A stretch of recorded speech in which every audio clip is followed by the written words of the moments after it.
Mano, ótimo dia para todos, 23 de novembro, aí estamos aí quase no final do ano e vamos aproveitar para aprender mais alguma coisa, né? Porque quanto mais a gente aprender em 2020, melhor. A matéria-prima do nosso ano de 2020 com certeza é o conhecimento e o aprendizado. Se você não aprender em 2020, rapaz, 2021 vai ser muito complicado, porque ninguém sabe como vai ser. Então, olha só, nossa aula, eu passei para casa umas páginas do livro. É necessário que você entenda esses dois pontinhos aqui que eu vou explicar agora para ajudar nas páginas do livro. A gente vai já para novamente voltar para ali. Então é o seguinte, ó, Revolta de Beekman e Guerra dos Mascates. O pessoal pensa que é Beckman ou Beekman, tanto faz, você pronuncia como você quiser, Beckman ou Beekman, tem nada não. Beckman é uma família muito influente lá do Maranhão. Isso aqui aconteceu onde? No Maranhão, né? Os Beckmans estavam chateados com o pessoal do governo de Portugal, né? Os Beckmans zangaram com o pessoal de Portugal e resolveram então declarar uma revolta, uma revolução lá no Maranhão. Por qual motivo? Quem eram esses Beckmans? Eram fazendeiros, tá? Eles eram fazendeiros. Eles vendiam e produziam fumo, algodão, né? Produtos agrícolas, com uso principalmente da força do escravo, como sempre os brasileiros. A força de trabalho deles na época da colônia era os escravos, né? E o que é que ocorre aqui? Preste atenção. Os Beckman, eles ficaram meio mordidos, por quê? Porque o Portugal resolveu criar uma chamada Companhia do Comércio do Maranhão. Uma espécie de banco que emprestava dinheiro, emprestava, ajeitava para todo mundo, enfim. A Companhia do Comércio do Maranhão tinha dois objetivos principais, né? Um deles era mandar escravos para a região do Maranhão. Todo ano eles mandavam uma quantidade de escravos aí para o pessoal das fazendas, né? E também comprar produtos deles, no caso da renda deles cair, né? A Companhia do Maranhão comprava a produção de algodão, de fumo, né? Do que eles produzissem, tá bem? Só que a Companhia do Maranhão não cumpriu com esse acordo de fornecer escravos para aquela região. E muito pior, mudou a capital de São Luís para Belém do Pará. Nossa, como é que muda a capital de um estado para outro? Antigamente era um estado só, o Brasil quase todo era um estado só, viu? Tinha o Grão-Pará ligado com o Maranhão, que era uma região que funcionava numa só administração. Então eles resolveram tirar de São Luís, mudar para Belém, a capital. Eles ficaram chateados também. E além de não fornecer os escravos, eles precisavam produzir. Sem produzir, como é que eles iam vender a produção deles para a própria companhia? A companhia fez uma malandragem, não ia comprar porque não estava sendo produzido. Então, o que acontece aqui, ó? Acontece que, além dos Beckmans e outros fazendeiros que moravam na região, resolveram então tentar escravizar os índios para substituir os africanos que não estavam mais chegando, né? Então o que é que vai acontecer bem aqui, ó? Os Beckman vão entrar em conflito com outra organização poderosíssima, que eram os jesuítas. Os jesuítas não deixavam ninguém escravizar os índios, porque os índios eram produtos de catequese. Os jesuítas tinham que ensinar eles a fé cristã e eles eram protegidos pela política colonizadora de Portugal e da Igreja Católica. Tá bom? Então, o que é que acontece aqui? Conflito danado, né? E esse conflito só terminou quando o governo prometeu: não, vamos acalmar tudo, a gente vai voltar à normalidade. Então, só que antes dele dizer isso, já tinham queimado casa de jesuíta, já tinham queimado fazenda de jesuíta, já tinham invadido tribos para capturar índios, já estava uma confusão muito grande lá. Então o governo não tinha mais o que prometer, o governo foi lá e abafou o caso, prendeu os responsáveis pela revolta, fuzilou os responsáveis ali, enforcou alguns, prendeu outros nas masmorras, e a revolta de Beckman foi controlada pelo governo de Portugal. e tudo voltou a, entre aspas, a normalidade, porque os índios não foram mais perseguidos aqui. Os jesuítas se aquietaram enfim, a revolta dos Beckmans perderam a sua grande, digamos assim, oportunidade de se revoltar contra Portugal, não querendo se separar, não queriam se separar de Portugal, não. Eles queriam apenas exigência. O negócio, a guerra foi, na verdade, uma guerra econômica. Uma guerra nativista econômica. Nativista porque não queria se separar de Portugal. Quando mexe na economia, parece que mexe em tudo enquanto, né? A economia é muito importante. E teve também a Guerra dos Mascates, que foi em Pernambuco. Mascate quer dizer comerciante. É um apelido depreciativo, assim, tipo assim, alguém está debochando assim de um comerciante, chama ele de mascate, né? É um vendedorzinho de produtos sem importância. Lá vem aquele vendedorzinho velho de breguês, não sei o que, mascates, né? Comerciantes. Só que esses comerciantes, eles eram portugueses, ou muito ligados aos portugueses, certo? A capital de Pernambuco nesse tempo era Olinda, uma cidade controlada pelos fazendeiros, tá bom? E os comerciantes, ou seja, os mascates, viviam numa cidade chamada Recife, que antigamente era só um bairro de Olinda, era pequeno, mas Recife cresceu tanto que se tornou assim um centro comercial importantíssimo para o governo de Portugal. Então, olha só, o que ocasionou essa guerra toda dos mascates? Essa guerra, na verdade, foi ocasionada pela crise econômica que estava no Brasil naquele tempo. Por que essa crise econômica? Porque os fazendeiros, como a gente sabe, trabalham na fazenda, eles precisam de engenho, né? Eles precisam de escravos, eles precisam de financiamento para comprar mudas de cana, comprar ferramentas, comprar equipamentos, enfim, eles precisam de insumos, ou chamar isso de equipamentos, né? Uma guerra econômica também, né? E onde pegar tudo isso? Com os comerciantes, que emprestavam todo o dinheiro e todo o recurso para os fazendeiros de Olinda.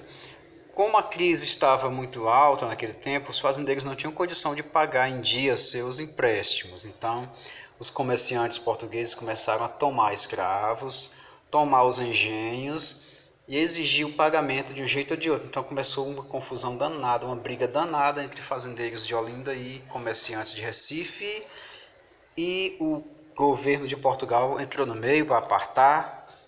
Só que o governo de Portugal ficou do lado dos comerciantes portugueses, é claro.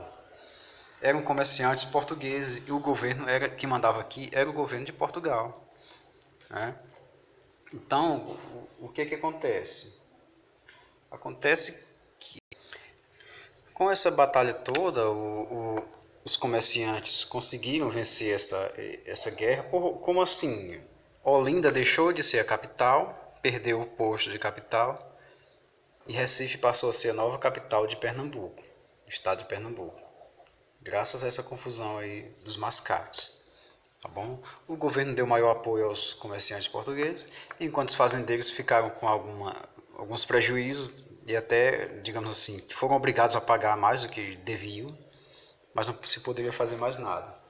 Com a vitória dos mascates de Recife, acaba esse impasse, a chamada Guerra dos Mascates, que estamos aí na página, deixa eu ver qual é a página, deixa eu ver, 139 do nosso livro. A gente vai aproveitar para ver alguma coisa a respeito na página 139, porque a questão lá, a questão número 7, ela pergunta exatamente isso. Explique resumidamente os motivos que levaram à revolta de Beckman, né?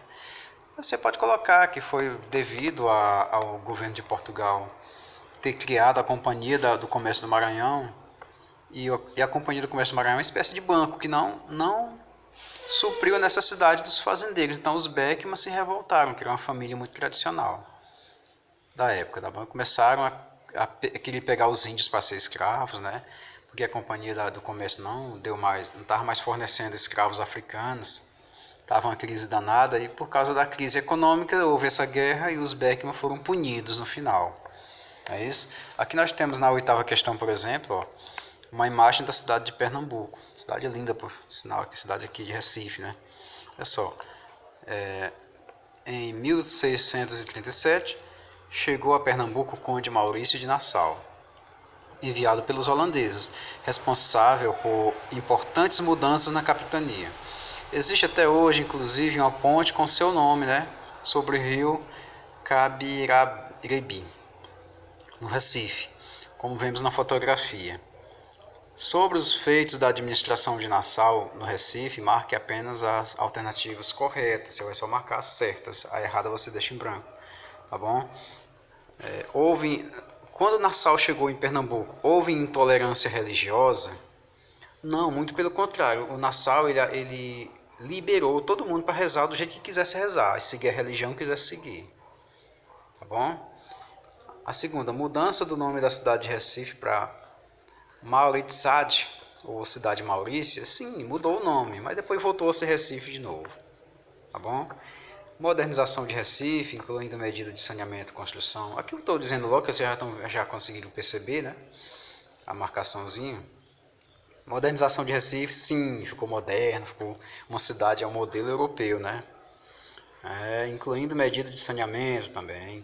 Construção de pontes, lógico que está a ponte aqui construída, né? Criação do Jardim Botânico, isso, correto.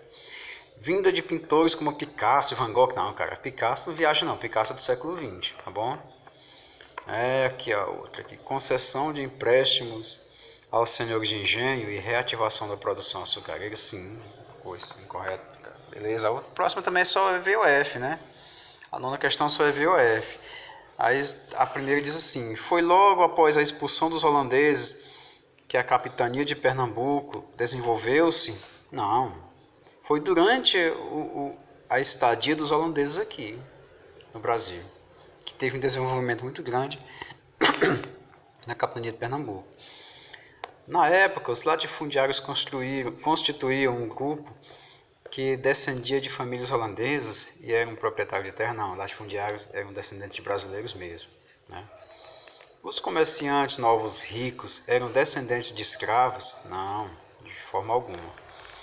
Os comerciantes foram apelidados de mascates pelo senhor de Lis. Exatamente, os comerciantes eram apelidados de mascate. Teve a guerra dos mascates, que eu falei agora há pouco, né? Olinda, na época, era a capital de Pernambuco, e Recife gerava impostos para a capital. Isso, exatamente, né? Olinda era a capital. Os senhores de terra organizaram seus homens para impedir a emancipação de Recife? Sim, teve briga. Recife tornou-se independente de Olinda e, de quebra, ainda ganhou o posto de capital de Pernambuco, né? Após o término da Guerra dos Mascates, quais foram as consequências desse conflito aí? Já falamos isso aí agora um pouco na explicação, tá bom? Não, você coloque aí, de repente você coloque. A consequência foi que Olinda, os fazendeiros de Olinda ficaram no prejuízo, enquanto os comerciantes de Recife ganharam autonomia, né? Ganharam muita autonomia, enfim. Mas aí depois o governo ajeitou os fazendeiros, ficou tudo na paz de novo. Não tem mais outro conflito, né? Senão ia ter conflito o resto da vida, da existência dessas cidades aí, se o governo tivesse ajeitado os fazendeiros. Nós temos aqui as questões de marcar, vamos ver aqui. Aqui é o seguinte, na próxima aula a gente vai comentar as questões de marcar e entrar no próximo assunto, capítulo 12, que é a expansão do Brasil e a mineração, tá bom? Essa aqui é uma pesquisa que tem lá em cima. Você vai só fazer o seguinte, como eu já expliquei em outras ocasiões, ó. Quando não tem linhas para você escrever, você não vai riscar ao lado do livro, não. Você coloca um post-itzinho aqui, ou então você coloca uma folhinha grampeada aqui, um pedacinho grampeado, sem copiar isso aqui. Não precisa copiar isso aqui, já está copiado. Você vai colocar a resposta da pesquisa e tal. Bom, você vai pesquisar o quê? Pesquise na internet imagens que exponham a presença da dominação holandesa em Pernambuco. Você vai pesquisar no Google imagens que tenham aqueles casarões antigos lá em Recife, né? Aquelas pontes lá no Pernambuco, todas criadas pelos holandeses, tá bom? A arquitetura, essa coisa aí. viu? Jardim Botânico de Recife. Isso aí que você vai procurar, tá bom? Aí você coloca só umas... Não precisa imprimir grandona para tomar a página. Imprime assim as imagenzinhas pequenininhas, umas 4 imagenzinhas. Coloca aqui, coloca resposta da pesquisa. Pronto. É só isso que você vai fazer. Não precisa escrever nada, só está pedindo imagens. Tá bom? Se quiser colocar legenda, eu não vou nem exigir a legenda. Dizer o que é aquela foto ali. Tá bom? Aqui as questões de marcar, que a gente vai fazer também, né? Muito bem, na próxima aula a gente termina essa parte e começa logo no último capítulo do livro. Ok? Tenham um bom dia, se cuidem e fiquem na paz.